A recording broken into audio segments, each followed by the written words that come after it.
os desafios e as possibilidades da educação básica no contexto da pandemia da Covid-19, do atendimento pedagógico remoto, na perspectiva da pedagogia histórico-crítica, ao retorno às aulas, né? E aí eu quero que a gente pense em duas perguntas disparadoras, né? Enquanto vocês vão colocando aí esse sentimento no chat, eu queria que a gente pensasse em duas perguntas. A primeira é pensar em como é que nós podemos atuar no contexto da pandemia.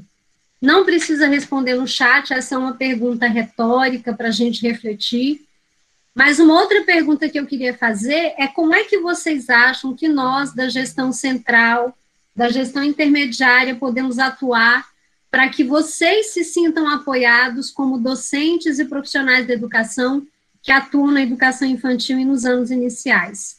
E aí, para começar a minha fala, eu quero fazer uma pergunta, também provocadora e reflexiva, que é o seguinte: quais são as concepções de educação que orientam a nossa prática pedagógica e da onde elas se originam, né? E todas as vezes, Marcelo, que me chamam para conversar com professores da educação infantil e dos anos iniciais, eu encaro como um grande presente, porque primeiro eu volto lá na minha base, que é onde eu começo a minha atuação como professora. Como eu disse, eu comecei em 1991, fui alfabetizadora, fui professora da pré-escola, fui dinamizadora. Então, para mim é sempre um encontro de muita emoção encontrar professores que trabalham com as crianças, né? E para mim também é uma emoção muito grande, porque eu considero os professores e professoras dos anos iniciais da educação infantil as lideranças mais importantes desse país, porque é para quem a gente confia a nossa maior riqueza, as nossas crianças, né? Meninos e meninas. E aí eu queria começar compartilhando com vocês uma foto. Eu achei essa foto, gente, no contexto da pandemia. Eu completei 29 anos de secretaria no dia 11 de abril. A gente estava na pandemia e eu queria achar a foto dos meus ex-alunos, lá da primeira escola que eu trabalhei em Braslândia. E eu não achei essa foto, mas encontrei essa outra, que estava desaparecida há anos. Eu achava, inclusive, que essa foto nem existia mais. E eu fiquei muito emocionada quando eu encontrei, porque essa foto é literalmente um retrato da menina que eu era quando eu entrei na escola. Eu vou pedir para vocês mandarem para mim no chat.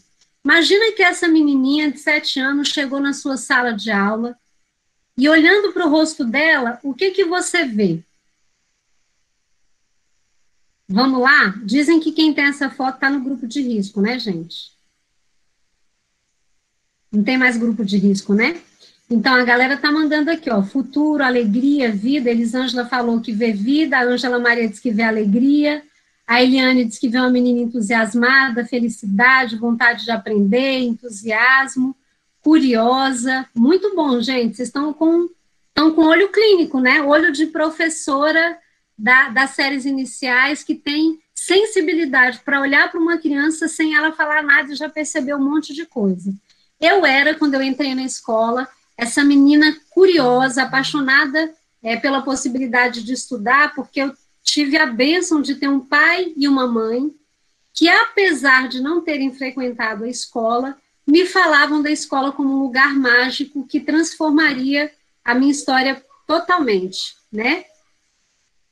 E aí, imagina a minha expectativa em relação a entrar na escola. O meu pai falava assim: minha filha, no dia que você entrar na escola, você vence tudo, você ganha o mundo, ninguém te segura.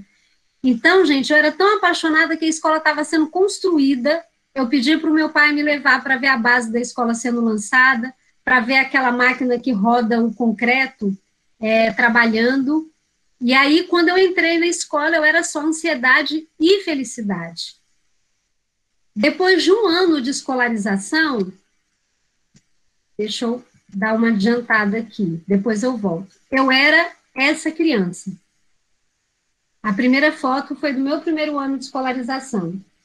E agora eu quero que vocês me digam, olhando para essa criança um ano depois na escola, o que vocês percebem nela?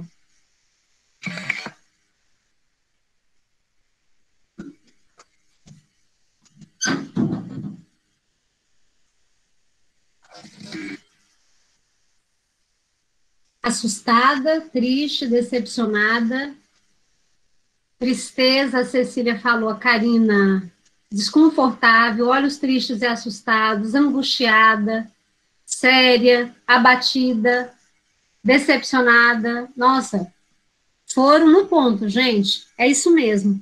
Um ano depois de imersão na escola, eu já era uma criança muito triste. Quando eu entrei na escola, apesar de eu ter muitas expectativas, eu já era uma criança machucada pelo racismo.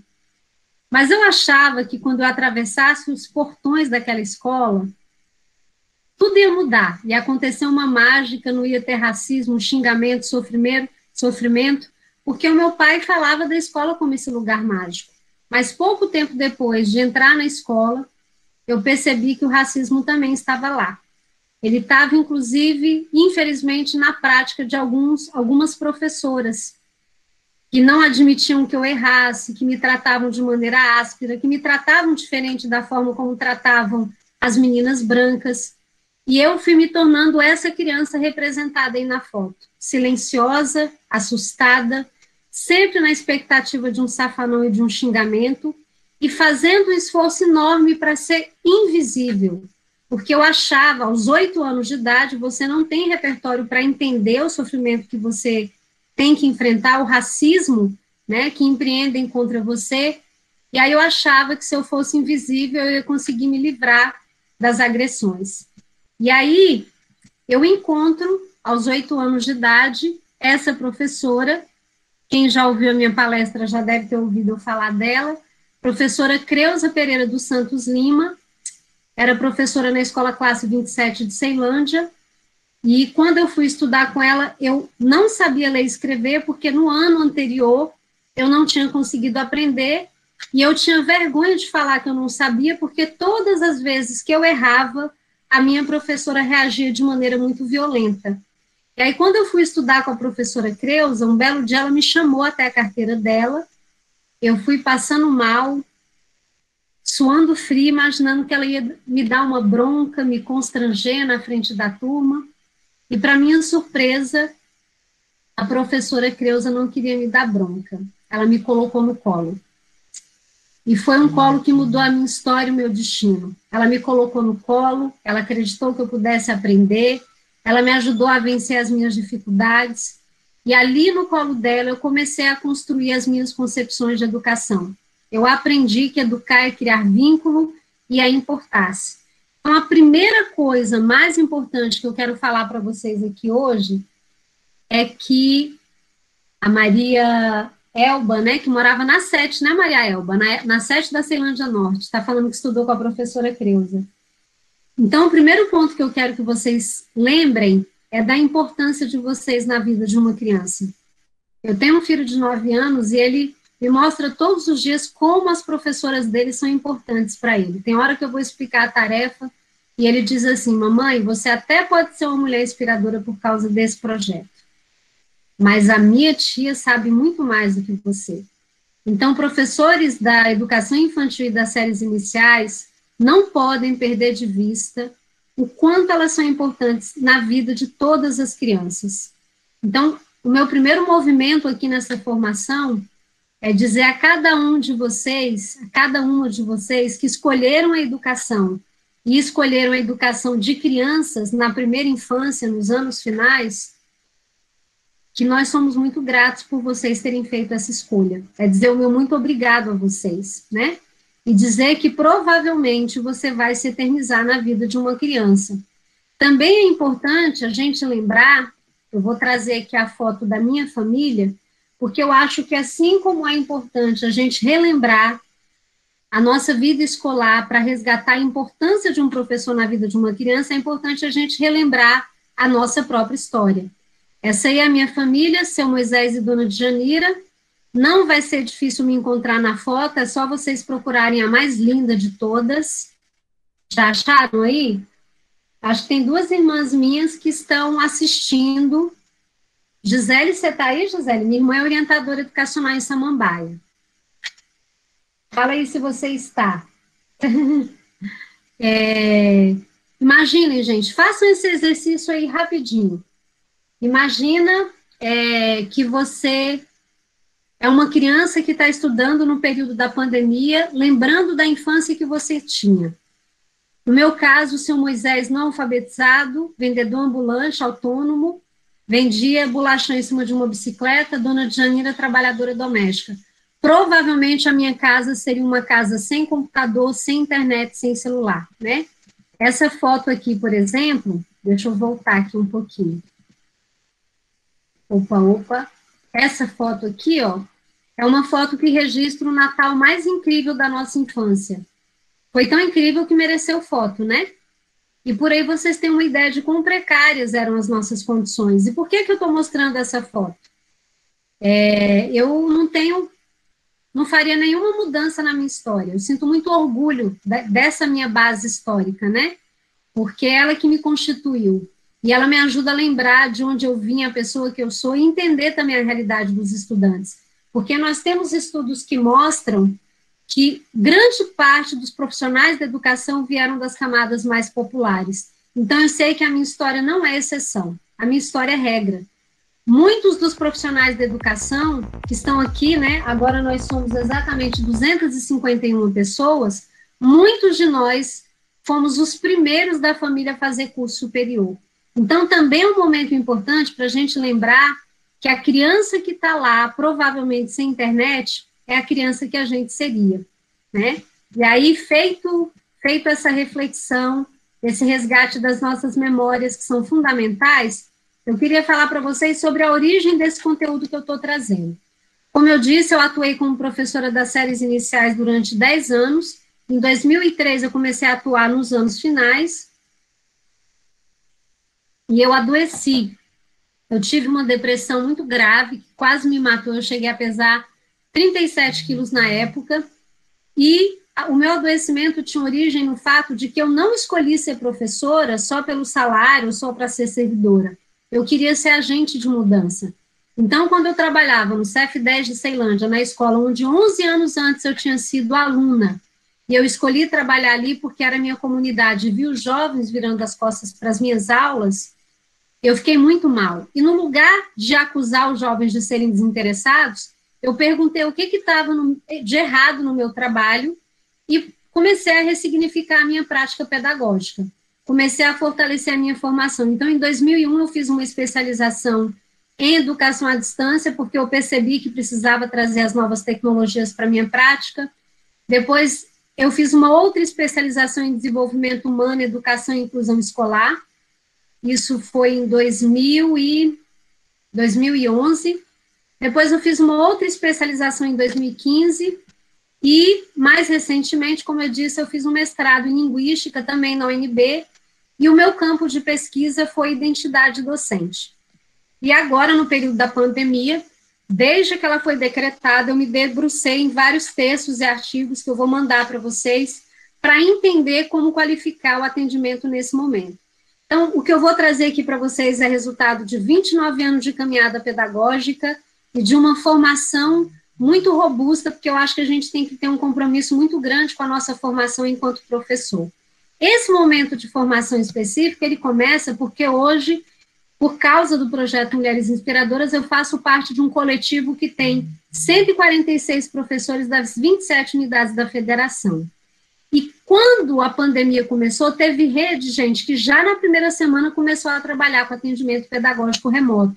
Então, eu fui recebendo esses feedbacks do Brasil inteiro e fiquei muito incomodada de perceber que na primeira hora da pandemia, na interlocução com as crianças, a primeira resposta de muitas escolas estava relacionada a envio de tarefa.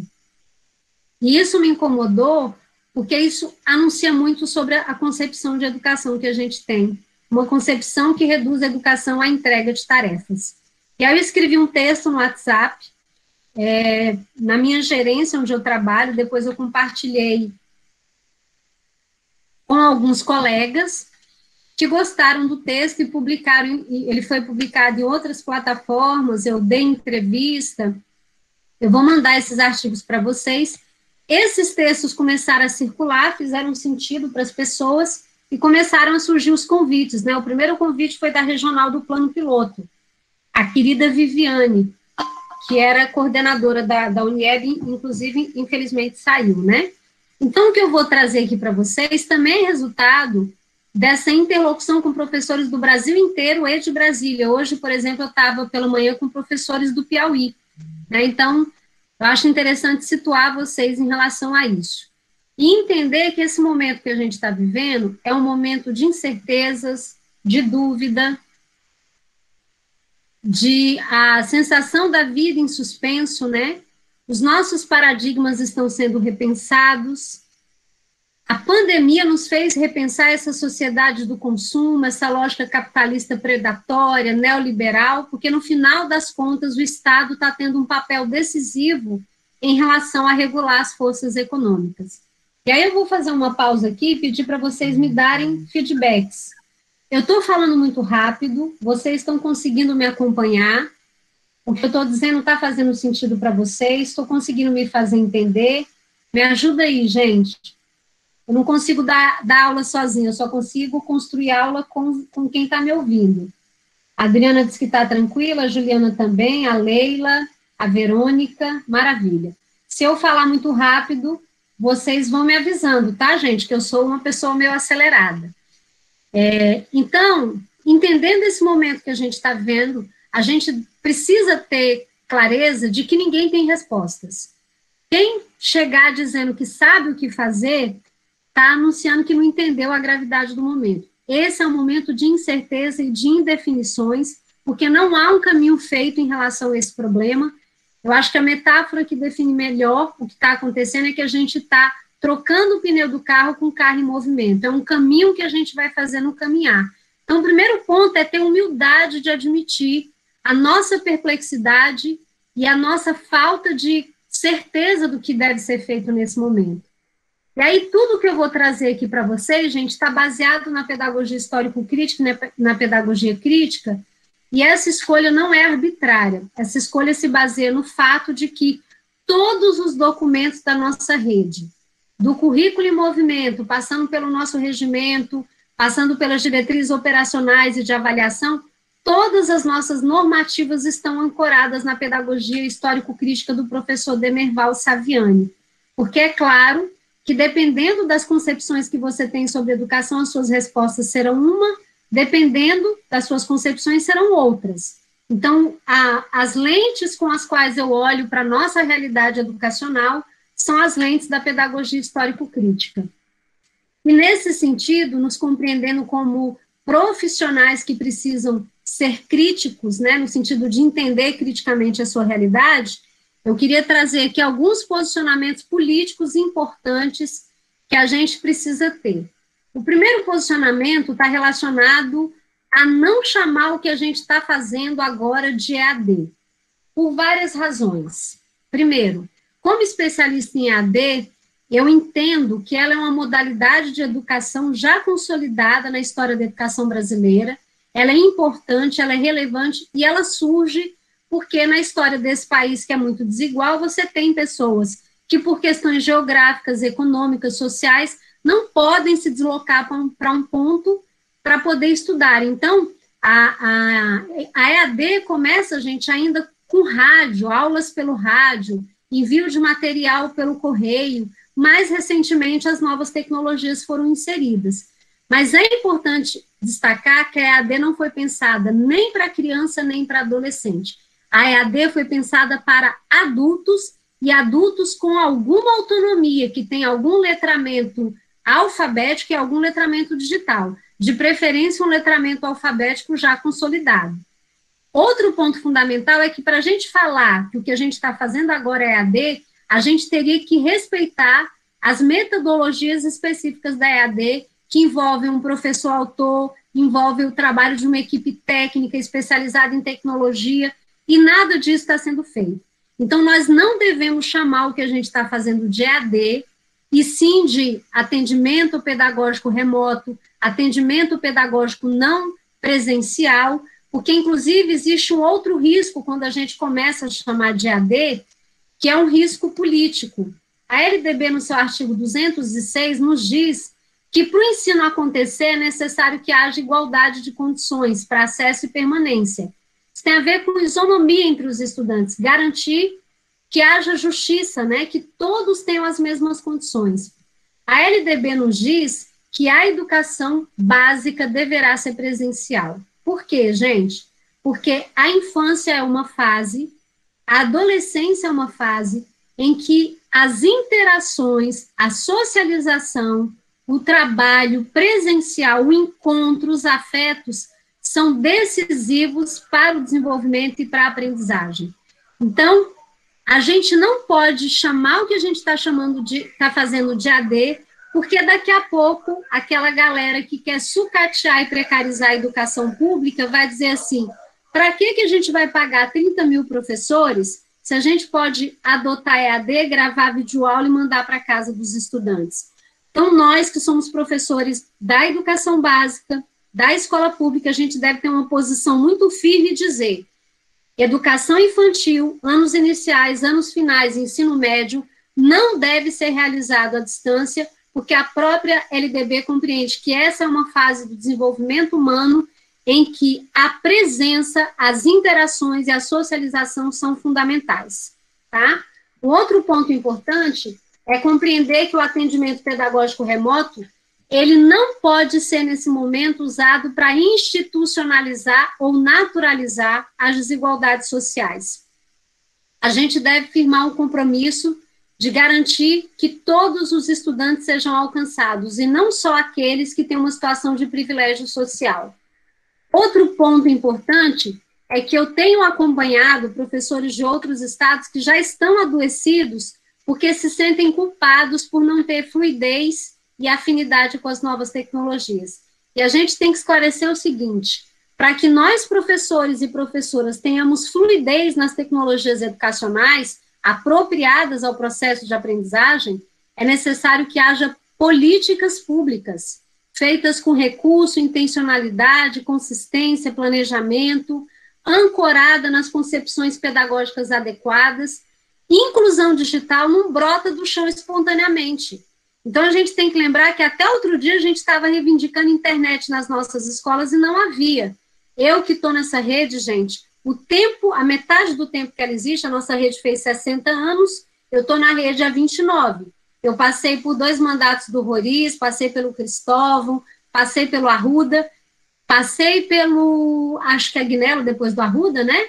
Passei pelo Hollenberg, e eu não vi ao longo desses governos, eu não estou falando do governo atual, tá? Eu estou falando de uma perspectiva de longo prazo. Eu não vi nenhuma política consistente e qualificada para promover a inclusão digital de professores e estudantes. Então, o primeiro ponto é que o professor não tem que assumir esse discurso de culpa, porque a culpa não é boa conselheira. Não tem que sofrer porque não sabe editar um vídeo, porque não sabe baixar um vídeo no YouTube. A gente tem que entender que nós somos sujeitos sócio-históricos e que se a gente não está sabendo fazer, isso não é responsabilidade só nossa. O Estado tem responsabilidade sobre isso. Mas é também importante a gente entender que nós, como professores, temos agora um momento muito decisivo para anunciar para todo mundo o seguinte: nós não temos medo de tecnologia. Desde que a gente seja ensinado a usar, a gente vai usar, até porque, gente, nós precisamos da tecnologia para gerar inclusão social. Se a gente continuar insistindo numa educação afastada das novas tecnologias, como diz o professor Antônio Novo, a gente vai estar preparando os nossos estudantes esplendidamente para um mundo que não existe mais. Então, a tecnologia ela vem se impondo nos últimos 50 anos, mas de uma maneira implacável. Não adianta resistir à tecnologia, a gente tem que defender que as escolas públicas tenham, sim, tecnologias educacionais, que nós tenhamos formação adequada para que elas sejam incluídas, porque o nosso aluno da periferia, da educação básica, precisa vislumbrar a possibilidade de entrada no mundo do trabalho, na universidade, e para isso ele precisa de inclusão digital. Essa é uma necessidade inadiável que foi escancarada pela pandemia. Um outro ponto importante é a gente estar atento para não ser seduzido pelo discurso de que é só chegar a tecnologia na educação que a inovação vai chegar também. Isso é um erro gravíssimo. Sabe por quê? A tecnologia, se ela não estiver ancorada nas concepções adequadas, ela vai continuar trazendo mais do mesmo. Vou dar um exemplo para vocês. Não sei se vocês conhecem aquele professor autoritário, conservador, que só sabe dar aula falando com os alunos em silêncio e copiando do quadro. Quando esse professor entra em contato com as novas tecnologias, se ele não muda as suas concepções profundamente, ele vai parar de pedir cópia do quadro e vai pedir cópia do slide. Então, nós, como professores, não só devemos fazer uma defesa de que hajam tecnologias na educação, mas que essas tecnologias estejam ancoradas nas teorias e nas concepções adequadas para que a gente possa promover uma escola comprometida com a aprendizagem. A gente precisa que as tecnologias estejam a serviço dos direitos humanos, dos nossos marcos civilizatórios, da autoria e do protagonismo de estudantes e professores. Nós temos exemplos recentes que nos mostram que a tecnologia pode ser usada para produzir fake news, desinformação, barbárie. Então, precisamos ter um compromisso com tecnologias que estejam a serviço e alinhadas aos direitos humanos. Um outro ponto fundamental é pensar nas respostas institucionais em nível central e intermediário. Eu estou acompanhando as respostas, porque hoje eu estou no nível intermediário da gestão. A EAP foi promovida a subsecretaria, né, de formação dos profissionais da educação, e desde que a pandemia começou, a nossa rede veiculou pela TV Justiça vários programas que estão aparecendo aí, o Direto em Casa, de escola para escola, diálogo com gestores, e vários outros que vocês estão acompanhando. Mais recentemente, o plano de retomada das aulas e a proposta do uso da plataforma do Google como sala de aula. Eu quero aqui registrar o meu reconhecimento pelo que a rede está fazendo, porque, gente, não deve ser fácil ser secretário de Educação num momento como esse. Né? O secretário de Educação, João Pedro Ferraz, inclusive alegou cansaço, saiu, parece que assumiu uma outra pessoa, porque imagina você pressionado em ter que construir soluções rápidas, em tempo recorde, diante de uma situação absolutamente nova. E mais ainda, pressionado pela rede privada, quem inclusive organiza o trabalho da rede privada em termos de normativas é a Secretaria de Educação. Então, a Secretaria também foi muito pressionada pelos pais das escolas particulares. Eu não acho que seja fácil estar na gestão num momento como esse. Então, acho que o nosso primeiro movimento é de reconhecer e de valorizar o que essa rede está fazendo, porque nós somos parte dela. Inclusive, eu acho que foi muito bom a gente ter ficado 3 meses sem fazer teletrabalho, para a gente poder acalmar e entender o que estava acontecendo. Mas, assim como eu reconheço a importância das respostas institucionais, eu quero dizer que as respostas institucionais da gestão central não são suficientes. E elas não são suficientes porque elas só farão sentido se elas encontrarem aplicação na vida real. Quem pode adaptar as respostas institucionais à realidade dos estudantes são os professores e professoras. E aí eu quero resgatar o pensamento de 2 teóricos de quem eu gosto muito, o querido Pedro Demer, ele diz assim, ó, os professores não podem ser vítimas das mudanças, eles têm que ser protagonistas. Ou as inovações são realizadas pelos docentes, ou elas não acabam não acontecendo. Se a autoria e o protagonismo do professor sempre foram decisivas no processo pedagógico, numa conjuntura como essa é ainda mais, né? E aí, pensando na atuação dos professores, a gente tem que pensar na função social da escola. Nós temos as nossas normativas, Constituição Federal, LDB, Diretrizes Nacionais de Educação e Direitos Humanos, Currículo em Movimento, Estatuto da Criança e do Adolescente, mais recentemente a BNCC.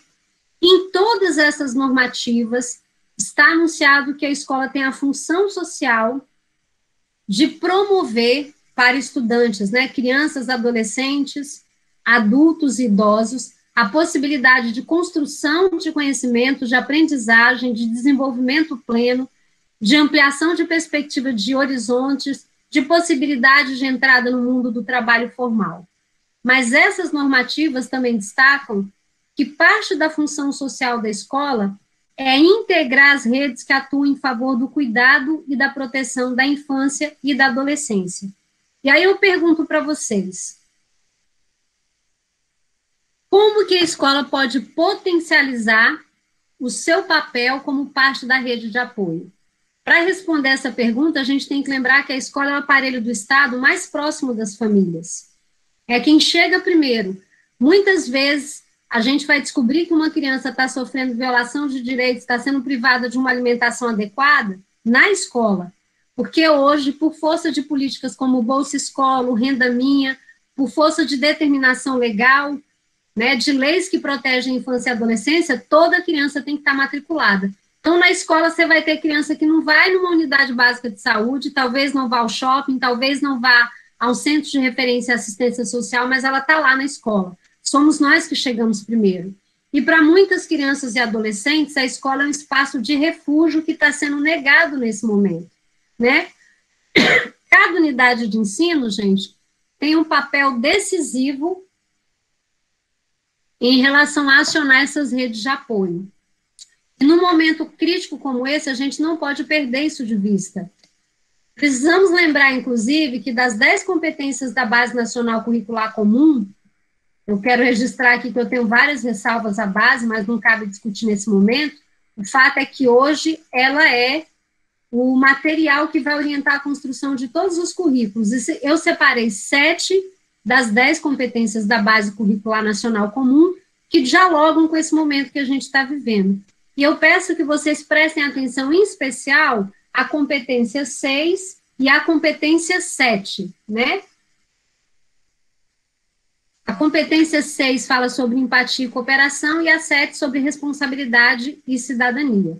Olhando para o currículo em movimento, pensando nos eixos transversais, cidadania, sustentabilidade, aprendizagem, diversidade, direitos humanos, a gente observa que tudo que está anunciado aqui dialoga com o momento que a gente está vivendo. Ou seja, trabalhar empatia e cooperação, responsabilidade e cidadania, autoconhecimento e autocuidado, cultura digital, direitos humanos, diversidade, tudo isso está determinado na nossa base curricular e no nosso currículo local.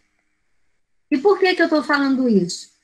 Porque a pergunta que a gente tem que fazer é o que a escola vai estar ensinando nesse momento para as crianças e para as suas famílias, se antes de ouvir os estudantes e as suas famílias sobre as suas reais necessidades, sobre os desafios que eles estão enfrentando, ela estiver focada exclusivamente na entrega de conteúdos. Essa é a pergunta que a gente deve fazer.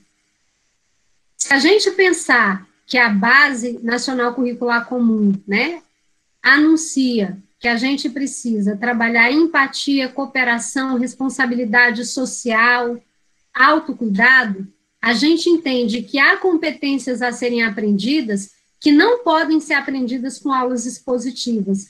Elas serão aprendidas por vivências. Então, eu, como professora, o meu primeiro contato com essa criança não vai ser para mandar uma planilha de tarefa, vai ser para perguntar, como é que você está? É ligar para essa família e falar, olha, aqui é a professora Gina, eu quero dizer que eu estou com muita saudade de você, Guilherme, estou com saudade da escola, das nossas aulas, das nossas brincadeiras. Me fala aí como é que está a sua mãe, como é que está o seu pai, como é que está a sua família nesse momento. Porque a gente está vivendo um momento de crise, né? A gente está vivendo um momento de dificuldades. E quando eu ligo para uma família mostrando que estou preocupada, eu estou ensinando para essa criança sobre empatia, sobre responsabilidade social, sobre solidariedade, sobre senso de coletivo, sobre cuidar do outro. Essa é a questão, né? E aí, para fechar esse ponto, eu queria dizer de uma frase que eu lembrei, que ela diz o seguinte: as palavras convencem, o exemplo arrasta.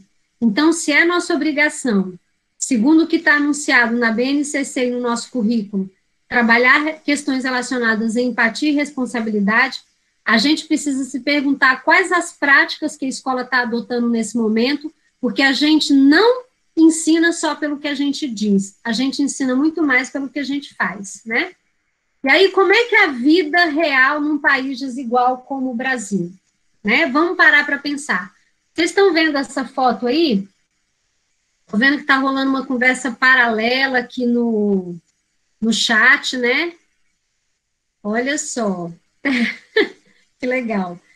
Vamos lá, depois eu retomo aqui a conversa no chat, mas agora eu quero que vocês olhem para essa foto. Essa moça que aparece é o perfil do Facebook da minha amiga Cristina. Hoje eu tenho amigos professores pelo Brasil inteiro, ela é de Cristalina, Goiás, me chamou para dar essa formação lá para os professores dela, e a gente falou sobre a necessidade de olhar para cada criança, não deixar nenhuma para trás. E aí a Cristina fez um esforço de ligar, de fazer contato com todos os alunos. Ela é professora do segundo ano das séries iniciais, dos anos iniciais, né? E o que ela descobriu? Que tinha uma aluna dela que não estava respondendo tarefa, não estava fazendo trabalho, não estava acompanhando videoaula, e ela foi investigar para saber e descobriu que a família tinha perdido o emprego, não tinha conseguido honrar o aluguel, foi despejada e estava morando nessa lona no meio do nada. Gente, nós não podemos esquecer que quem estuda na escola pública no Brasil são as crianças que têm as vidas mais precarizadas. E que no momento crítico como esse, quem já tem a vida precarizada é que vai sentir as consequências com mais profundidade. Né? A gente tem que lembrar também que atuar na escola pública é uma escolha política. Quando eu escolhi trabalhar na escola pública, eu estava escolhendo trabalhar com as crianças em situação de vulnerabilidade social. Se eu quisesse trabalhar com criança rica, né, em situação de privilégio, com internet de banda larga e de última geração, eu teria que ter feito outra escolha. Só que escolher trabalhar na escola pública, que significa escolher trabalhar com os mais vulneráveis, pede de nós ética e coerência.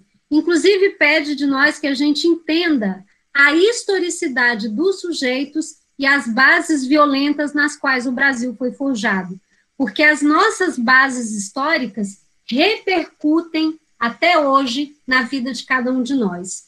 Aí eu quero falar sobre essas bases históricas, trazendo aqui essa imagem que é bem representativa da história do Brasil, que é um país que tem origem quando os europeus portugueses invadem as terras, que até então não eram nem terras brasileiras, e encontram aqui os povos originários, os indígenas.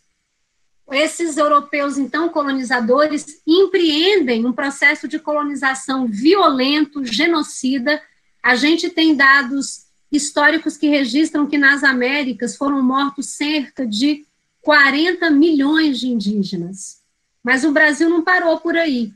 Além de tentar explorar, escravizar, matar grupos indígenas, povos indígenas, o Brasil também foi um país que traficou, torturou, explorou, matou milhares de pessoas oriundas do continente africano. Essa foto representa pessoas ainda em terras africanas que foram capturadas de maneira covarde, perversa e cruel e trazidas à força em tumbeiros, em navios.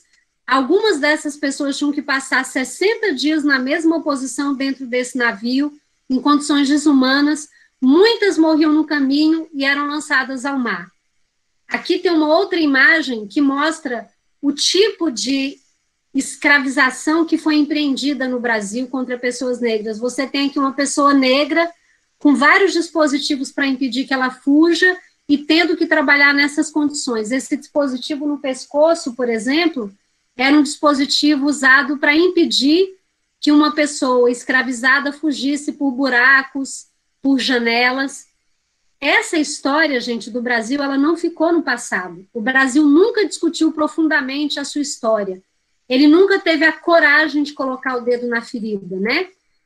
Esse quadro aqui, por exemplo, é um quadro muito famoso, que aparece recorrentemente no livro didático, e que ele não é discutido da forma como ele deve ser discutido. Ele é apresentado no livro didático como um fato dado. Quantos de vocês conhecem essa obra e sabem por que tem duas crianças aí no chão comendo migalhas? Falem aí para mim, gente. Ou pelo menos chuta, por que você acha que tem duas crianças no chão comendo migalha? O que representa essa cena? O que está acontecendo aí? Então, ninguém falou, né? Animais de estimação, muito triste e vergonhoso. É isso mesmo, olha só.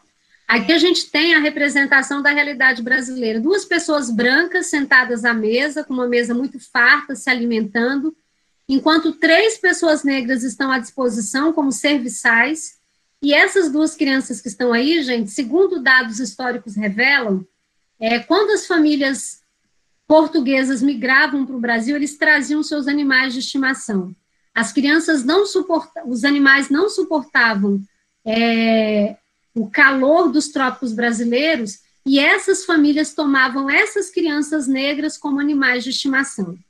É assim que a história do Brasil, é assim que o Brasil tem olhado para as pessoas negras há anos, como mercadoria, como animais a serem explorados.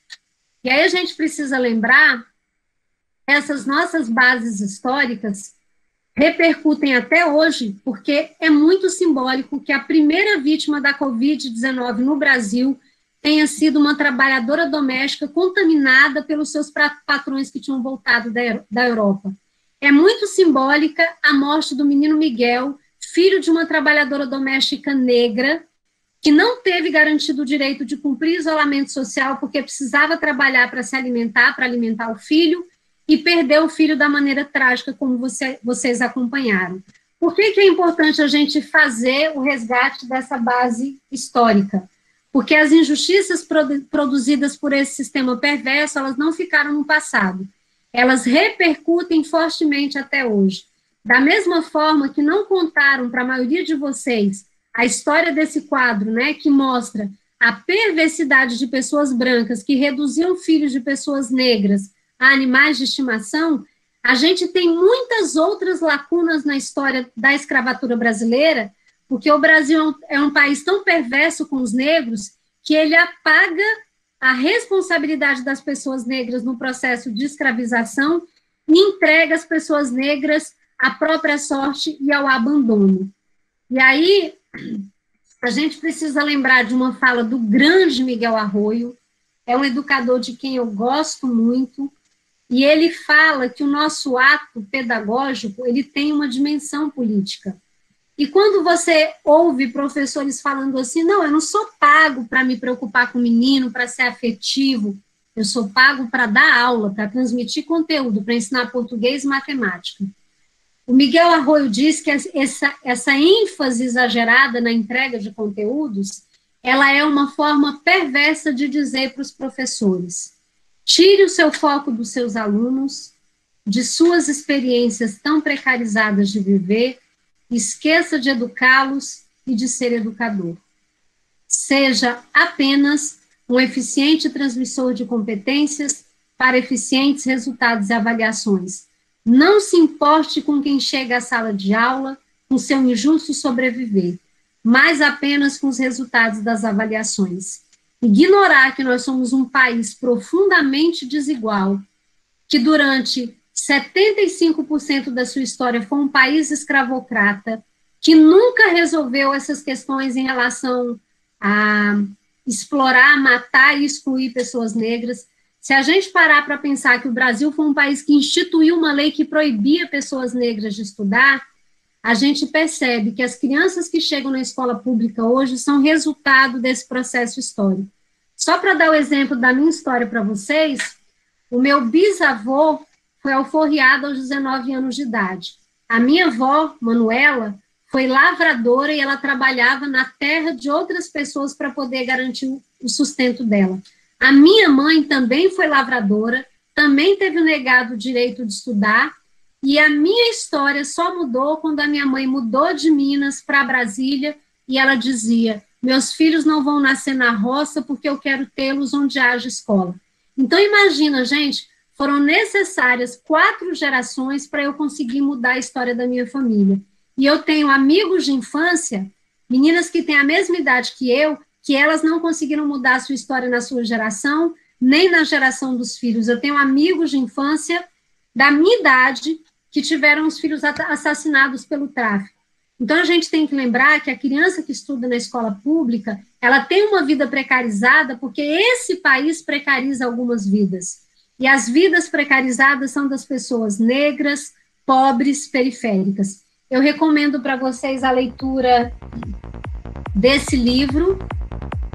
Vou mandar na lista para vocês, que é fantástico. E aí, antes que alguém fale assim, Gina, então você está dizendo que não precisa de conteúdo, que as crianças não precisam de conteúdo? Gente, não se trata disso. Eu sou uma árdua defensora dos conteúdos, porque conteúdo, aprendizagem e repertório é a ferramenta para transformar a história das crianças. Uma criança precisa aprender a ler, escrever, interpretar, precisa ter conhecimentos matemáticos para que ela mude a sua história. A gente não pode abrir mão disso. O que a gente está questionando aqui é o conteudismo da visão tradicional, porque ter conteúdos, exercitar a curiosidade é correto. Então, não é o conteúdo que está sendo criticado, gente, mas a relação pedagógica autoritária, bancária, unilateral, e eu dizia mais, uma relação pedagógica sem afeto e sem humanidade. E aí, pensando em tudo isso que eu coloquei aqui, eu queria que a gente pensasse, ok, vamos começar a oferecer atendimento pedagógico remoto no contexto da pandemia, e o que a gente deve prestar atenção para que esse atendimento pedagógico seja qualificado? Mais uma vez eu peço desculpas para vocês, porque a minha voz está falhando. Ontem foram 3 videoconferências, eu terminei às 11 horas, então a voz já está bem ruim. Aí eu tenho que ficar molhando a garganta o tempo inteiro. Que critérios a gente tem que observar, gente, para que esse atendimento pedagógico remoto seja adequado? Primeiro critério, todas as soluções precisam ser construídas democraticamente. A pedagogia histórico-crítica reconhece a gestão democrática como uma condição imprescindível para a realização do processo pedagógico. A Constituição, a LDB, asseguram um trabalho relacionado à gestão democrática. Todo mundo que é atravessado pelos problemas no contexto escolar precisa ser consultado na construção de soluções. Professores, professoras, estudantes, pais, mães, e alguém fala, mas como é que a gente vai consultar as pessoas nesse momento? É para isso que a gente tem conselho escolar, grêmio estudantil, assembleia, mas eu penso que nesse momento a conversa mais importante é a dos professores e professoras com as famílias.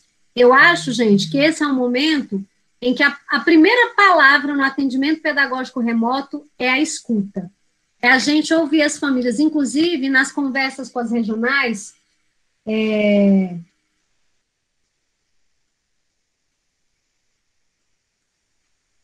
Eita, depois eu vejo aqui o que está acontecendo no chat. O que a gente precisa destacar?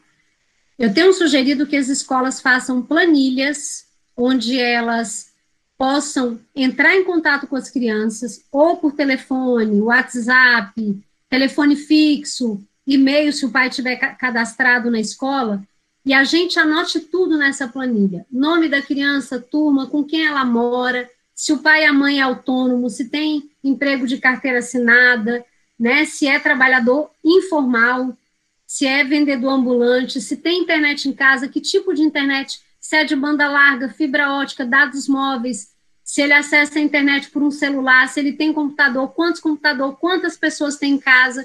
Imagine que riqueza se todas essas escolas que estão aqui organizarem uma planilha para que cada professor e professora faça esse levantamento. Eu acho que nos anos iniciais, e na educação infantil é mais fácil, porque você tem um professor por turma. Então, você não vai ligar para 30, 25 crianças de uma vez, mas você pode organizar essas ligações ao longo de vários dias. Hoje eu vou ligar para os 5 primeiros alunos da minha lista de chamada, vou tentar fazer contato. Aí você começa a ligar e você vai, por exemplo, tem aluno que você vai perceber que o número do telefone não funciona, o telefone que está na ficha da secretaria também não rola, aí você vai tentar fazer contato com um amiguinho que era próximo, enfim, esse vai ser o momento da gente descobrir os alunos que não têm nenhum acesso à tecnologia, os alunos que a gente não conseguiu alcançar pelo contato com a escola, e é interessante que a escola, para se resguardar, documente isso, porque a gente pode, no futuro, ter um pai e uma mãe dizendo assim, ó, meu filho não fez as tarefas porque a escola não entrou em contato. E aí a gente vai ter documentado pela professora, olha, no dia 19 de junho, a tantas horas, eu liguei para a casa da senhora, nesse número ninguém atende. Eu liguei no outro número que seria da casa da avó, também não atenderam. A gente precisa registrar e documentar tudo, tanto para entender como atender melhor cada criança, como para entender a situação de cada família, como também para a gente se resguardar e fazer relatórios da nossa prática, tá? Faz sentido essa questão para vocês, gente? Me manda aí. Outro ponto importante é que os professores e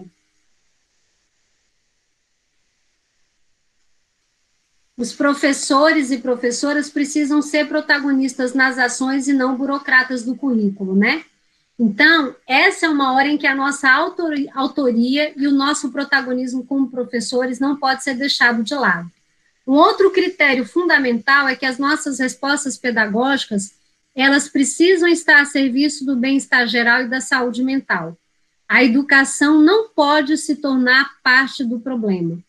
Eu tenho acompanhado as respostas educacionais de outras redes, e eu lembro que com 15 dias de atendimento pedagógico remoto, tinha um professor adoecido, sobrecarregado, porque teve que aprender a gravar videoaula em tempo recorde, editar vídeo, baixar no YouTube. Eu recebi um depoimento de um colega muito querido, que tem a filha estudando numa escola particular aqui do Distrito Federal, que ele foi obrigado a tirar a filha da escola, porque a escola estava submetendo uma menina de 6 anos a 5 horas de videoaula, de 7 a meio-dia da manhã. Gente, uma escola que faz um negócio desse, ela está anunciando que não entendeu nada sobre infância. Então, se aquilo que a gente vai fazer nesse momento precisar sacrificar a saúde mental e o bem-estar de professores, professoras e estudantes, alguma coisa está errada. Não dá para fazer de conta que a gente transferiu a escola para dentro da nossa casa. Não dá para a gente fazer de conta que não está acontecendo nada. A gente tem que cuidar do nosso bem-estar geral. Inclusive, as escolas vão ter que ter muito cuidado, gente, porque, por exemplo, eu vou falar da minha experiência. Houve dias aqui que eu comecei a responder mensagem no meu WhatsApp às 6 da manhã, deu meia-noite, eu não tinha conseguido terminar de responder.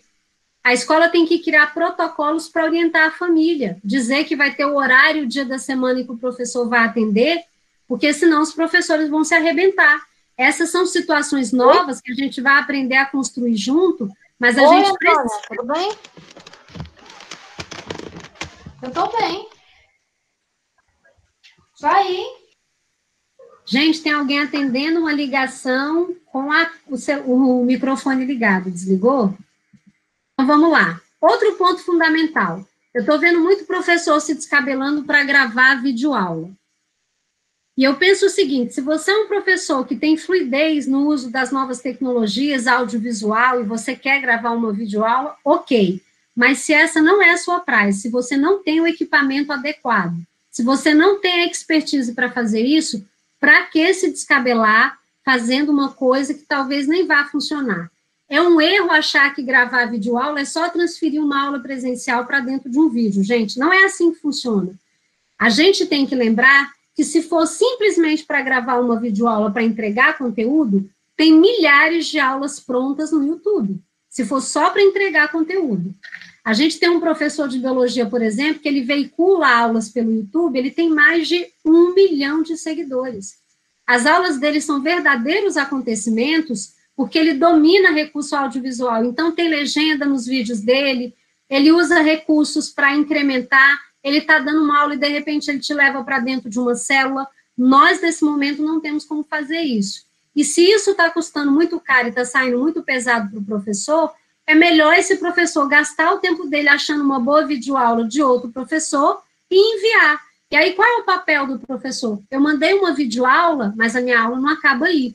Eu vou pedir que o aluno marque um encontro virtual comigo para me falar o que entendeu, para dizer se teve dúvidas, para me apresentar uma resenha daquela videoaula, aí sim a aprendizagem. Entregar a videoaula por entregar a videoaula não vai promover a aprendizagem dos estudantes. Outro ponto fundamental é a gente lembrar que professores e professoras não devem ser equiparados a youtubers, blogueiros ou digital influencers. Eu estou vendo muito professor, e aí, como eu estou dizendo, gente, estou conversando com gente do Brasil inteiro, tá? Falando assim, agora eu não sou mais professor, eu sou youtuber, eu sou blogueirinha, eu sou digital influencer. E eu que sou da análise do discurso crítica, eu tenho muito cuidado com a forma como a gente nomeia as coisas, nomeia as pessoas, nomeia os processos. Quando você diz que professor agora virou youtuber, em alguma medida, para mim, a gente está colaborando para a desvalorização da nossa profissão, porque professor é um trabalho que tem uma natureza específica, que exige formação, qualificação, e qualificação até o último suspiro, porque professor não pode parar de estudar nunca. Youtuber, gente, qualquer um pode ser.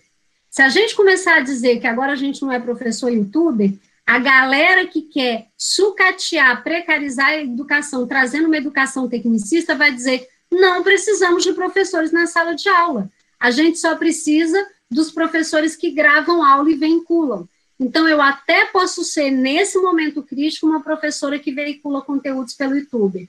Eu até posso ser uma professora que usa um blog e que sou considerada uma pessoa que influencia os outros pelos conteúdos que eu coloco. Mas eu não abro mão da minha identidade de professora, porque eu não quero que esse momento sirva para precarizar e sucatear o nosso trabalho.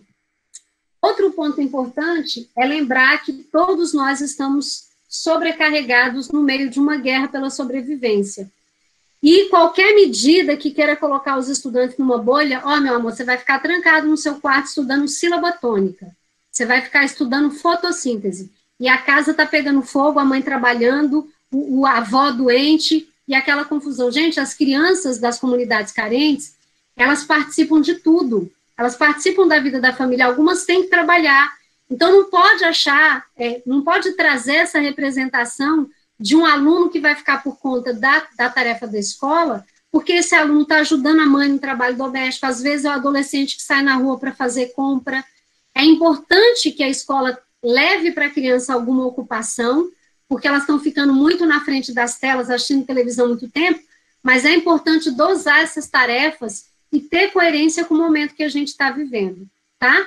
E aí eu quero destacar também que é importante estar atento às questões de gênero, classe e raça, porque, como eu disse, nós somos um país, gente, se a gente fizer as contas, o Brasil começou a traficar pessoas negras em 1580.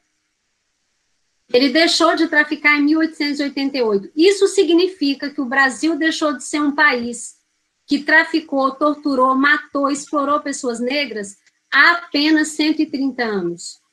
Imaginem, dos nossos 520 anos de história, por mais de 300 anos nós somos um país escravocrata.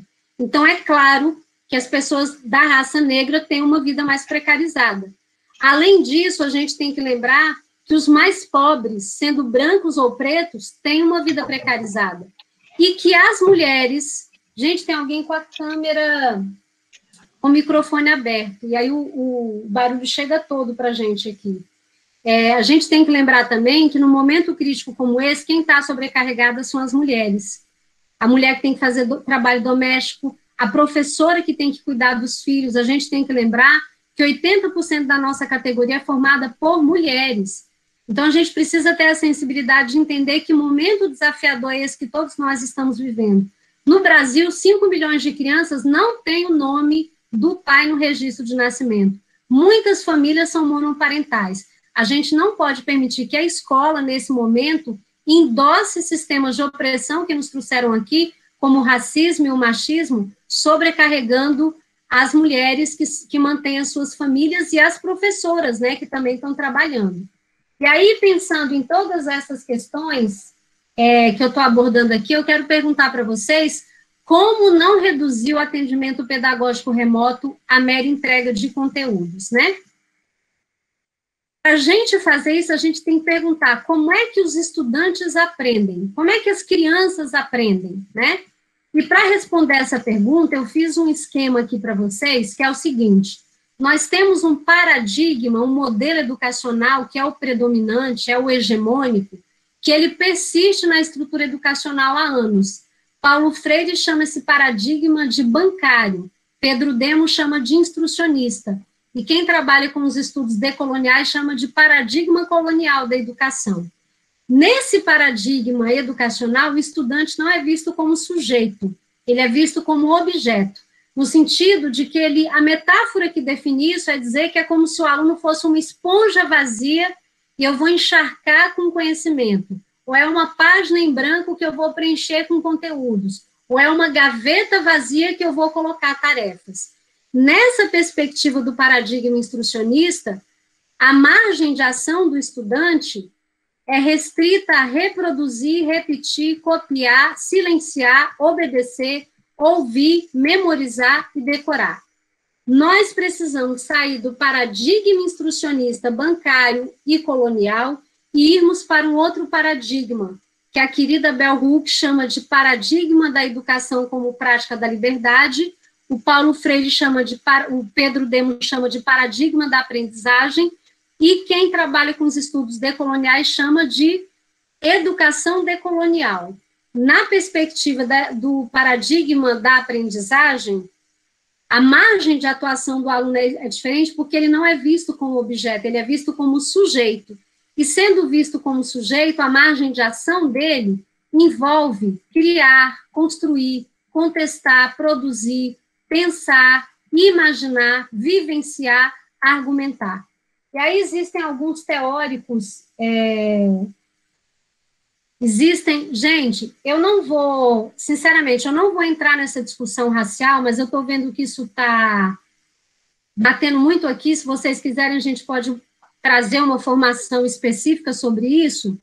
E a última frase que tem aqui é que todos nós somos humanos. Em nenhum momento eu disse que todos nós não somos humanos.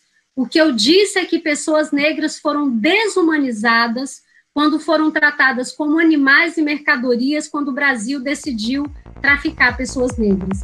E o que eu disse é que isso não ficou no passado. Isso continua até hoje. A gente está aqui vivendo várias situações de racismo e as pessoas continuam negando que o racismo exista. E aí, de verdade, gente, se uma pessoa não reconhece que há racismo no Brasil, e que no Brasil, mesmo com todo mundo sendo humano, existem humanos que recebem tratamentos diferentes, realmente eu não vou conseguir mudar a opinião dessa pessoa, porque os fatos estão aí, né? Se a pessoa acha que não, ó, nunca teve racismo, escravidão, as pessoas negras não sofrem, aí eu não vou entrar nessa discussão, eu não vou nem deixar que a gente volte com isso lá no bate-papo, no final, porque isso requer uma formação específica. Eu não disse que tem humano superior e inferior. Quem diz isso para a gente o tempo todo foram os brancos que nos colonizaram e nos trataram como bicho. E se a gente não puder falar dessa base histórica brasileira como educador, aí fica muito difícil. A gente tem a Lei 10.639, que determina que a gente discuta racismo, que a gente fale sobre como é diferente no Brasil nascer preto e nascer branco, como a gente recebe um tratamento diferente por causa da cor, mas aí eu entendo por que às vezes essa discussão não é feita na escola, né? Desculpa, mas eu estou acompanhando aqui pelo chat. Se vocês quiserem me chamar para dar uma formação específica sobre esse ponto, eu posso dar com o maior prazer. Mas eu vou seguir aqui, senão a gente não consegue terminar. E o que eu queria pedir, quando eu trouxe a abordagem da nossa base histórica, é dizer que a Covid-19, ela não é racista, mas ela mata os mais pobres, e o Brasil produziu a pobreza dos negros. Deixa eu contar uma história rapidinha para vocês, que muita gente não sabe. Por exemplo, criticam as pessoas negras por terem cotas, mas pouca gente sabe que o Brasil sempre ofereceu cotas para as pessoas brancas. Vocês sabiam disso? Houve um período na história do Brasil em que tentaram exterminar a população negra, tentaram matar a população negra, e para estimular o embranquecimento do Brasil, estimularam a migração de pessoas da Itália, da Alemanha, da Europa, da Holanda, e ofereceram como prêmio para essas pessoas migrarem grandes extensões de terra. Quando quem tinha erguido esse Brasil com a força do seu trabalho, pessoas negras, nunca receberam um pedaço de terra para plantar. Então, gente, todas as vezes que eu trago esse assunto como pessoa negra e vejo pessoas se negando a reconhecer que há injustiça no Brasil em relação à raça, me desculpa, mas é uma coisa que me preocupa muito. Então, se há alguém, eu não sei, nem vi aqui o nome da pessoa, não acompanhei integralmente, porque não tem condições, mas se há alguém que entendeu errado o que eu falei, eu não estou dizendo que brancos são mais humanos ou menos humanos. Eu estou dizendo que a gente vive num país racista que mata a cada 2 minutos e meio um jovem negro. A questão é essa, tá? Mas vamos seguir e me coloco aqui à disposição para a gente fazer esse debate em outro momento, porque ele é fundamental e a gente não deve fugir dele. Não estou fugindo, eu só quero que a gente termine aqui esse tema para a gente dar continuidade ao momento formativo. E aí, pensando em como é que a gente pode apoiar os professores para superar o paradigma da aprendizagem, eu queria trazer para vocês aqui alguns teóricos muito importantes, começando pelo Celso Antunes. Quando, em 2003, eu adoeci, que eu tive depressão, né? E a depressão veio porque eu queria ser uma boa professora para os meus alunos, eu não estava conseguindo, e isso me adoeceu. Eu encontrei esse livro do Celso Antunes, onde ele pergunta, é o aluno que aprende ou o professor que pensa que ensina, né? E esse livro, Professores e Professauros, eu super recomendo a leitura dele, ele me ajudou a descobrir que eu era uma professaura, porque eu estava insistindo no paradigma instrucionista da aprendizagem. O Celso Antunes diz que o professor jamais ensina, ele contribui para que o aluno aprenda e que, dessa forma, uma aula de qualidade deve primar pela ação dinâmica do aluno. Uma das formas de se identificar professauros travestidos em professor é buscar saber quantas situações de aprendizagem conhece e aplica e aferir se nas mesmas é o aluno que aprende e não o professor que pensa que ensina. E aí o grande Paulo Freire traz uma reflexão fundamental para a gente, que é perguntar, os estudantes são sujeitos ou são objetos no processo de aprendizagem? Porque se a gente está pensando no estudante como objeto, desta maneira, educar se torna um ato de depositar em que os educandos são os depositários e o educador o depositante. Eis aí a concepção da educação bancária, em que a única margem de ação que se oferece aos educandos é a de receberem os depósitos, guardá-los e arquivá-los. O Pedro Dembo, que é outro grande teórico que eu adoro, professor da Universidade de Brasília, ele tem um livro que eu li para aprender como trazer as novas tecnologias para a minha prática pedagógica. Vou encaminhar o livro para vocês lerem, o nome do livro, né? Ele pergunta assim, o que realmente promove a aprendizagem mais profunda, gente? E ele diz que a aprendizagem mais profunda não passa pela aula, mas por pesquisa, elaboração, exercício constante de argumentação e contra-argumentação, trabalho individual em grupo, feitura permanente dos próprios textos. O estudante precisa marcar-se pela aprendizagem ativa. E aí a gente tem que lembrar que essa geração que chega hoje na sala de aula está acostumada ao mundo digital. Né? Não precisa dizer que essa meninada está no mundo em que eles são convidados a participar. E os nativos digitais, gente, eles aprendem pela experimentação e pela participação. Não é escutando ou lendo passivamente. É uma geração que entende que a mera transmissão de conhecimento fere de morte a dinâmica disruptiva, reconstrutiva e interpretativa. Ainda precisamos lembrar que os nativos digitais vivem no mundo VUCA, esse mundo volátil, incerto, complexo, ambíguo, e que eles aprendem de uma forma não linear. Nós fomos a geração... Gente, eu estou falando nós, porque eu estou perto de completar 50 anos de idade, tá? Então, quando eu estudei, a escola era bem diferente. Eu lembro, por exemplo, que um dia um professor me pediu para fazer uma pesquisa sobre história do Egito. Eu tive que caminhar quilômetros para encontrar uma biblioteca que talvez tivesse a enciclopédia que eu precisava, tive que fazer cópia e entregar para o professor. Se hoje você pedir uma pesquisa para o seu aluno, provavelmente ele vai dar um clique e vai chegar um link que vai levá-lo para o Egito, ele vai entrar dentro de uma pirâmide, talvez ele encontre um holograma de um faraó. Então, a gente não pode querer impor para uma geração de nativos digitais metodologias de um mundo que era analógico. A gente precisa se reinventar como professor e esse é um momento muito propício para fazer isso, né? E aí, eu acho que a melhor forma de definir tudo isso que eu falei aqui é que diga-me ou eu esquecerei, ensina-me e eu poderei lembrar, envolva-me e eu aprenderei. A criança aprende quando ela é envolvida, né? Ninguém aprende por imposição de decreto, gente. A importância do vínculo para as aprendizagens, tem um cara que escreveu um artigo que eu vou mandar para vocês, ele é psicólogo e é professor, e ele diz assim, ó, a educação infantil não é só focada na transmissão de conteúdo. A educação online precisa ser uma experiência afetiva. A identidade da educação é o vínculo. Nossa função é criar uma estrutura afetiva.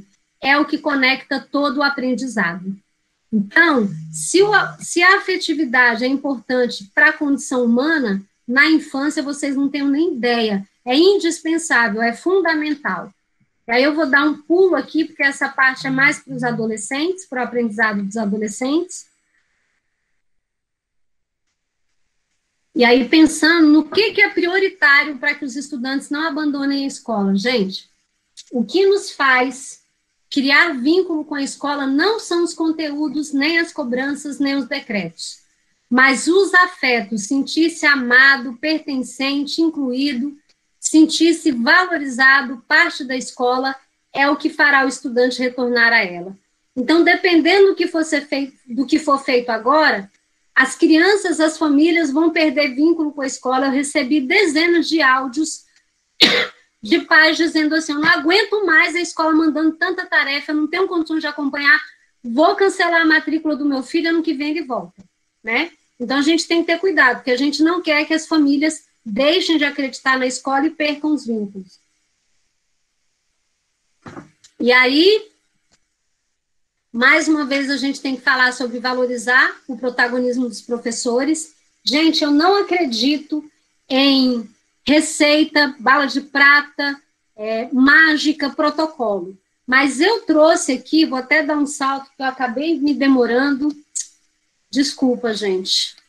Eu trouxe aqui uma reflexão sobre como é que mesmo no momento de pandemia como esse que a gente está vivendo, é fundamental a gente fazer com que as crianças continuem curiosas, empolgadas com a aprendizagem. Eu vou mandar também um artigo da Denise Pope, que é da Universidade de Stanford. Ela escreveu um artigo lindo no início da pandemia, dizendo, olha, a minha esperança é de que possamos usar esse tempo para deixar as crianças empolgadas em aprender coisas que não podem fazer enquanto estão na escola, em vez de fazê-las preencher uma planilha de tarefas. E aí eu não quero deixar isso bem claro, eu não estou dizendo aqui que é para fazer o que eu vou propor. É uma provocação, é uma sugestão, é uma inspiração. Talvez para as crianças da sua comunidade uma outra coisa completamente diferente faça sentido. Mas eu precisava trazer exemplos para anunciar outras possibilidades no atendimento pedagógico remoto que transcenda essa lógica da educação bancária, que quer só depositar tarefas, né? E aí, eu pensei, por exemplo, em pedir às crianças para fazer um diário da quarentena. Imagina as crianças bem pequenas poderem, se o pai e a mãe têm um celular, poder criar, fazer fotografias do dia a dia dela nesse momento da quarentena. As crianças que já estão aprendendo a se alfabetizar, já estão sendo alfabetizadas, né? Elas podem escrever pequenos textos contando uma experiência diferente de cada dia. O professor pode criar um baú de emoções, onde a cada dia a criança relata uma emoção diferente. Então, hoje eu tive medo porque minha avó ficou doente, hoje eu fiquei feliz porque eu liguei para o meu tio, né? Essa é uma forma, gente, de vincular a aprendizagem com o que a criança está vivendo agora. Como eu disse, não dá para colocar as crianças dentro de uma bolha, de uma realidade paralela e ignorar o que está acontecendo. Quando eu peço uma criança para escrever ou para contar o que ela está vivendo, eu dou para ela um espaço de elaboração dessas experiências. No caso das que já são alfabetizadas, elas podem escrever e exercitar a escrita, né? Outra coisa importante é pensar em atividades que afastem as crianças das telas e as estimulem a trabalhar com o corpo. Então, se o professor conseguiu fazer contato com a família, a mãe sinalizou que quer que a criança continue estudando, que tal? Vou dar o exemplo do meu filho, né? Meu filho quer ser biólogo, e a gente tem um quintal aqui com planta. Imagina como seria interessante uma professora pedir para ele, ao invés de ficar preenchendo um monte de planilhas de tarefas, ele, de repente, fazer uma pesquisa, explorar o próprio quintal e descobrir quais são os seres vivos que tem no seu quintal. Ah, tem minhoca, lagarta, tem formiga, tem espada de São Jorge. Imagina pedir para ele produzir um texto, para ele ilustrar. Gente, tudo isso é aprendizagem. A criança vai estar se movimentando, vai estar explorando o ambiente. Imaginem incentivar projetos de pesquisa que tenham a criança como centro, pedir para a criança explorar o quintal para descobrir figuras geométricas, para contar determinados objetos, né? Para desenvolver o conhecimento matemático.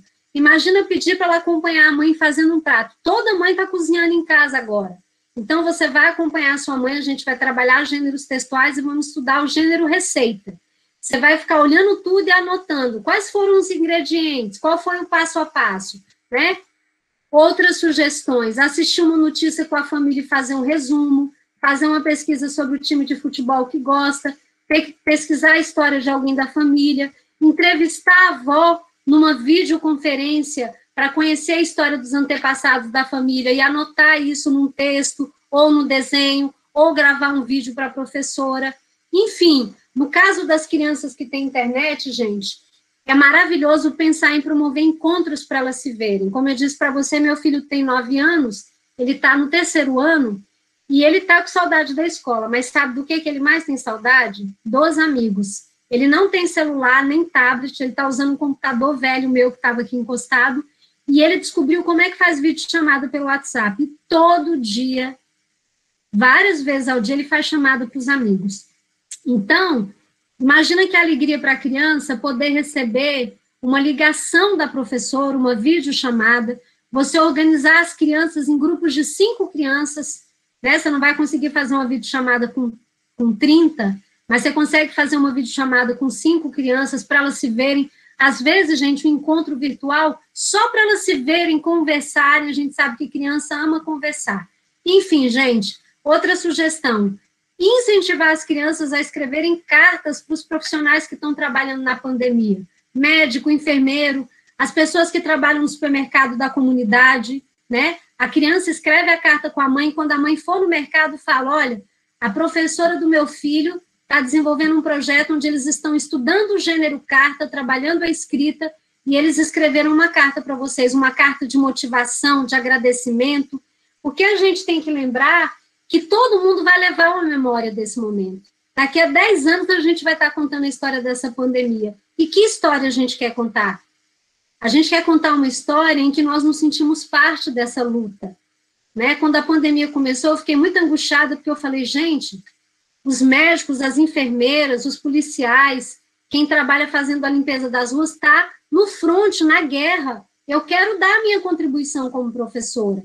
Então, as crianças vão poder falar, olha, na época da pandemia, eu escrevi uma carta para uma enfermeira, eu escrevi uma carta para um policial que está trabalhando. Enfim, como eu disse, gente, essas sugestões podem não fazer sentido, mas elas podem estimular vocês a pensarem em outras propostas. E aí, eu vou dar um salto aqui, que essas propostas são para os anos finais. E aí eu peço para vocês lerem só a última parte do slide, que diz assim, ó, a escola que deve nascer dessas cinzas tem que ser crítica, sustentável, ambientalmente correta, permeada por relações humanas adequadas, professores esclarecidos, gestores motivados, um lugar de formação humana plena. E aí a gente já tem que começar a pensar no pós-pandemia, e eu vou passar aqui rapidamente, porque a gente eu acabei demorando demais, né, gente? Então, ó, no pós-pandemia a gente vai precisar preparar os professores para acolherem estudantes e a gente vai ter que acolher os professores. Na verdade, esse acolhimento começa agora, né, gente? No início desse atendimento teletrabalho, é importante a gente encontrar com os nossos colegas, ainda que reuniões virtuais, é importante a gente não perder o vínculo, assim como as crianças têm que se manter vinculadas à escola, nós, profissionais da educação também, eu tenho certeza que vocês estão com saudade dos seus alunos, da escola, das suas aulas, então garantir que a gente se mantenha vinculado, preparar os docentes para receber os estudantes com escuta ativa, sensível e qualificada. Muita gente vai voltar da pandemia com quadro de estresse pós-traumático, muita gente vai voltar com perdas, tendo perdido parentes. Eu tenho uma amiga que é psicóloga, ela falou que depois da pandemia, o número de pessoas que foram procurar atendimento triplicou. Então, as pessoas estão adoecendo psiquicamente. É importante a gente colocar o foco nos sujeitos e não nos conteúdos nesse momento, porque sujeito violado, que não se sente ouvido, não vai se abrir para os conteúdos. Então, não é para ficar desesperado para repor conteúdo. É importante a gente se preocupar com a integralidade de cada sujeito, prestar atenção às famílias em que o pai e a mãe perderam o emprego, exigir políticas públicas de distribuição de renda para que nenhuma criança seja obrigada a abandonar a escola para trabalhar para que não haja risco de evasão, notar quais as crianças que faltaram à aula depois da pandemia, encaminhar esses nomes para o Conselho Tutelar, pensar na organização do trabalho pedagógico na perspectiva do currículo, da didática e da avaliação. E agora, sim, finalmente, estou quase terminando, eu queria encerrar com essa pergunta, né? Se as novas tecnologias vão substituir os professores e as professoras. E para responder essa pergunta, eu vou contar uma breve história para vocês. Eu estive no South by Southwest, no Texas, nos Estados Unidos, em Austin, né, para acompanhar o maior evento de tecnologia e educação do mundo. Fui a convite de uma fundação que levou mais 9 professores além de mim, e eu conheci esse cara que é chamado John Maeda, e a palestra dele, gente, era uma das mais badaladas do evento. E ele, como a maioria dos asiáticos, muito formal, disciplinado, e ele começou a dar palestra, respondendo com muita propriedade e profundidade as perguntas, e de repente alguém perguntou para ele: as novas tecnologias vão substituir os professores e professoras? E o John Maeda embargou a voz, marejou os olhos, abaixou a cabeça. Eu falei: gente, o que aconteceu? E aí ele falou: para responder essa pergunta, eu vou ter que contar uma história para vocês. A minha família migrou da Ásia para os Estados Unidos em busca de uma vida melhor, e nós tínhamos uma fábrica de tofu onde a minha família trabalhava, e eu também precisava trabalhar para ajudar. Num certo momento, eu estudando, um professor me chamou e disse para mim: você é muito inteligente, você tem muito talento, eu quero te convidar para um projeto que exige que você fique o dia inteiro estudando. E o John Maeda disse para esse professor: professor, vai ser impossível que eu participe, porque eu trabalho na fábrica de tofu dos meus pais e eles não vão abrir mão disso. Esse professor não se deu por satisfeito, foi até a casa do jovem John Maeda e disse para os pais dele: vocês têm um filho incrível, extraordinário. Vocês precisam garantir o direito dele estudar em período integral para que todo o potencial dele possa ser trabalhado. E graças à intervenção desse professor, o John Maeda é hoje uma das maiores referências de tecnologia e design, uma das maiores referências do MIT, e ele foi considerado pela Forbes uma das pessoas mais influentes e mais importantes do mundo. E o que ele quis dizer para a gente foi isso. Naquele dia, o professor enxergou o que ele tinha de mais profundo: o talento, a humanidade, a inteligência. E ser professor é isso, gente, é entender que educar é, antes de tudo, um processo de humanização. Só humaniza o outro quem é humano. A gente precisa continuar acreditando que o que há de mais importante na educação são os vínculos. Nenhuma máquina teria olhado para o John Maeda como aquele professor olhou. Nenhuma máquina teria enxergado o talento dele. Então, eu espero que vocês saiam desse momento formativo com muita consciência da importância de vocês na vida das crianças. A gente vive numa sociedade que não valoriza a educação e os professores tanto quanto deveria, mas nós precisamos ter uma profunda consciência da nossa importância.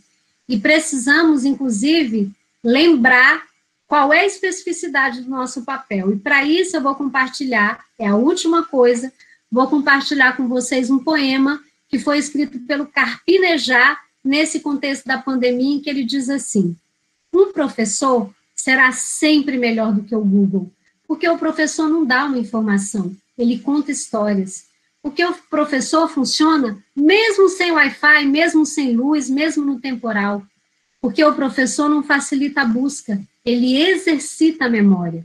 Porque o professor não cria dependência, ele estimula amizades. Porque o professor pode mudar o destino de um assunto, voltar atrás, recomeçar de novo, dependendo das necessidades da turma. Porque o professor não realiza só o que você deseja, ele vai além, com detalhes e comparações. Porque o professor ele é a sua alma quando você levanta o dedo para a pergunta. Ele não vê apenas uma dúvida, porque o professor também se importa com aquilo que você não entendeu, mais do que com aquilo que quis perguntar. Porque o professor escolhe falar do que ama. Você não está apenas tendo uma aula sobre um conteúdo, e sim testemunhando uma história de amor. Então, meu desejo é que todos vocês que estão me ouvindo, que assim como eu, tenham uma história de amor com a educação, que nós sejamos capazes de, nesse momento crítico, escrever um novo capítulo dessa história, em que a gente continue muito comprometido com o nosso trabalho e com a vida de cada criança, cada estudante que é confiado a nós. Muito obrigada, gente.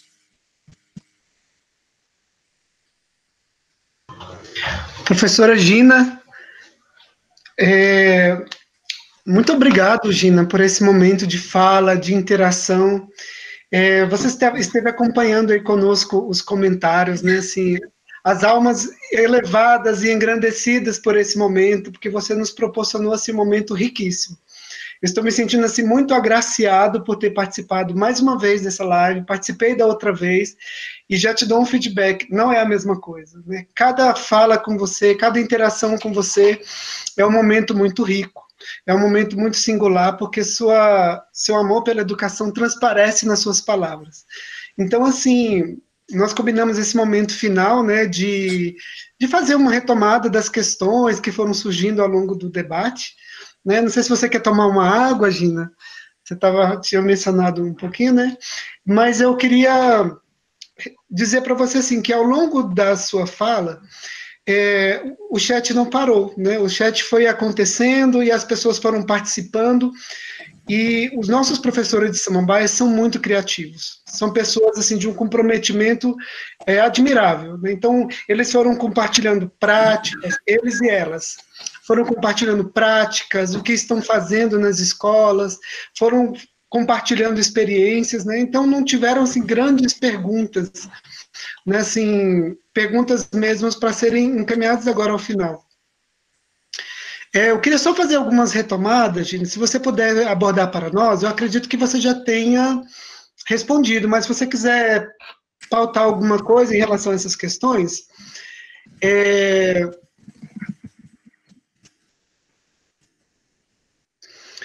uma questão que surgiu, né, o Mário Henrique falou em vários momentos, e algumas pessoas ratificaram essa fala, que uma grande preocupação é com relação ao acesso, né, a questão democrática do acesso à educação, e a preocupação de que a tecnologia, a internet, os meios tecnológicos ainda não são acessíveis a todos os estudantes. E aí ele faz esse comentário de que acaba sendo uma prática excludente, né? Como a gente poderia superar essa dificuldade para que a educação seja uma educação de qualidade, socialmente referenciada para todos? Essa foi a pergunta que permeou vários comentários, e aí eu estou tentando contemplar aqui outras falas.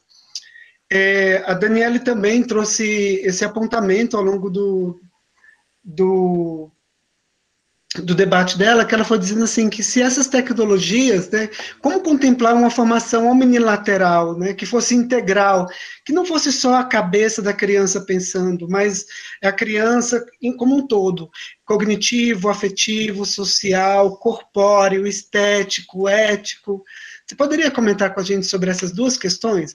Primeiro, a questão do acesso a algumas crianças que ainda é negado, que você falou sobre a palestra, eu queria saber se você gostaria de complementar. E segundo, nessa pergunta da Daniele, que seria como propor também sugestões de atividades que desenvolvessem a criança como uma integralidade, como um ser pleno de potencialidades. Perfeita essas duas perguntas, Marcelo. Primeiro, em relação à isonomia, né? Eu penso o seguinte: nós não temos como garantir. Eu disse para vocês que eu tenho duas irmãs que são professoras em Samambaia. Uma é professora e a outra é orientadora, né? A Gisele, que está aí com a gente. Agora, acabei de ver que ela está aqui. E eu fui na escola da Rocinha, gente, eu fiquei chocada. A comunidade de Samambaia tem regiões muito precárias. Eu acho que esse é um momento, Marcelo, para a gente fazer o seguinte: a gente tentar estabelecer contato com as famílias para conhecer a realidade dessas crianças, fazer aquela documentação que eu falei e acionar o poder público. Se a gente perceber que tem uma criança que não tem conectividade, não tem celular, não tem internet, por que ele vai continuar sendo tratado de forma diferente daquela criança que tem todos esses recursos? Então, a minha sugestão é que as escolas façam esse levantamento geral. Então, eu tenho uma escola com 1.000 crianças, né? Eu acho que na educação infantil, nos anos iniciais, não passa muito disso. Nas escolas dos maiores tem até 3.000, mas nas séries iniciais, 1.000 alunos. E aí, ao fazer esse levantamento, quando todos os professores terminaram o levantamento, a gente descobriu que tem 200 crianças que não têm recurso nenhum. A gente tem que encaminhar isso ao Ministério Público, à Promotoria de Defesa da Educação, da Infância, ao Conselho Tutelar, e a gente tem que começar a provocar o Estado para ele garantir as condições. Ao invés da gente se resignar e falar como aquela criança não tem possibilidade, então, tanto provocar o Estado para que ele, se for necessário comprar celular, se for necessário pagar conectividade, a gente tem que fazer isso. Outra possibilidade que eu vejo, gente, é parcerias com a iniciativa privada. Eu vi a imagem de um garoto que foi para frente do açougue para aproveitar o Wi-Fi do açougue. Então, será que a gente não tem, nesse momento, empresários de Samambaia interessados em apoiar as escolas? Né? Então, a gente tem que provocar o poder público, tem que levar esses dados para a Secretaria de Educação, para a gestão central, para o Conselho Tutelar, para o Ministério Público, porque eu acho que essa é uma oportunidade muito preciosa, Marcelo, da gente conhecer os nossos alunos assim, no detalhe, na minúcia, ter isso documentado e reportar os estados para a gente trabalhar para, pelo menos, diminuir essa desigualdade no contexto educacional. Em relação a como fazer para que a aprendizagem da criança envolva a integralidade dela, porque o problema da nossa educação é achar que a criança é só uma cabeça que pensa, né? O paradigma bancário instrucionista, ele ignora que a criança é afeto, é emoção, é sentimento, a criança precisa do brincar. Então, como é que a gente rompe com isso? Trazendo outras possibilidades, como eu falei aqui, pensando em atividades em que a criança possa fazer com os pais, com os irmãos, brincadeiras, né? Imagina a professora gravar um vídeo ensinando uma brincadeira e falando, olha, a sua tarefa é fazer essa brincadeira com seu pai, com a sua mãe, com seus irmãos aí. Gravar e me mandar o vídeo dessa brincadeira. E para a família é importante. Eu, por exemplo, estou aqui em live, atrás de live, e a escola do meu filho mandou uma atividade que a gente tinha que sentar os três, eu, o pai dele, e ele, e fazer uma brincadeira. Gente, foi ótimo, porque me tirou do trabalho, me levou para um momento com meu filho, com a minha família. Eu acredito, Marcelo, na potência e na criatividade dos nossos profissionais.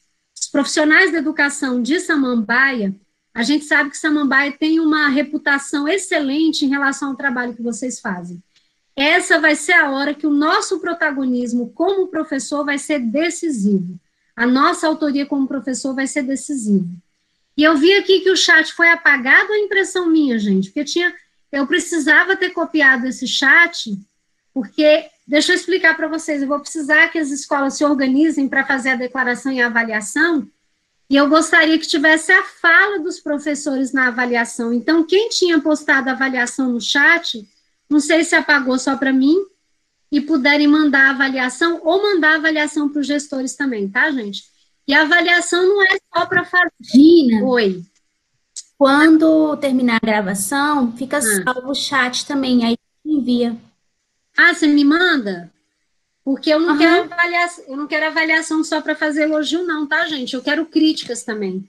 E eu vi que teve críticas sobre a minha abordagem da questão racial, de repente, lendo o que a pessoa escreveu, eu consigo entender qual foi a crítica e aprimorar a minha próxima fala. Então, eu quero que vocês me ajudem a melhorar o meu trabalho, porque a minha perspectiva como educadora é de que a gente sempre tem que se aprimorar, a gente nunca está pronto. Marcelo, eu acho que eu respondi a pergunta, se tiver mais alguma, estou à disposição, gente. Quero lembrar que eu vou mandar para vocês, como eu disse, todos esses artigos e livros que eu mencionei aqui, vou mandar o plano de aula e vou mandar o conteúdo dos slides. Não na forma de slide, porque para mandar é muito pesado, mas eu vou mandar os conteúdos. Eu mando pela... Acho que a Heloísa está aqui, né, da Unieb, que é quem eu tenho um contato da Heloísa, do ADI e da Guiana. Eu mando para eles e peço para eles mandarem para vocês. E aí eu queria dizer uma outra coisa, eu pedi para vocês me seguirem lá no Instagram, é @professora Gina Vieira, se alguém puder digitar aí para mim, no chat, porque eu tenho também mapeado boas lives para os professores acompanharem, estou divulgando lá na minha página. A gente tem tanta live, né, que a gente abre a geladeira, cai uma live no nosso colo. Ninguém tem vida para acompanhar tanta live, então eu separo aquelas que eu acho que são mais legais e indico para vocês, tá? @professora Gina Vieira.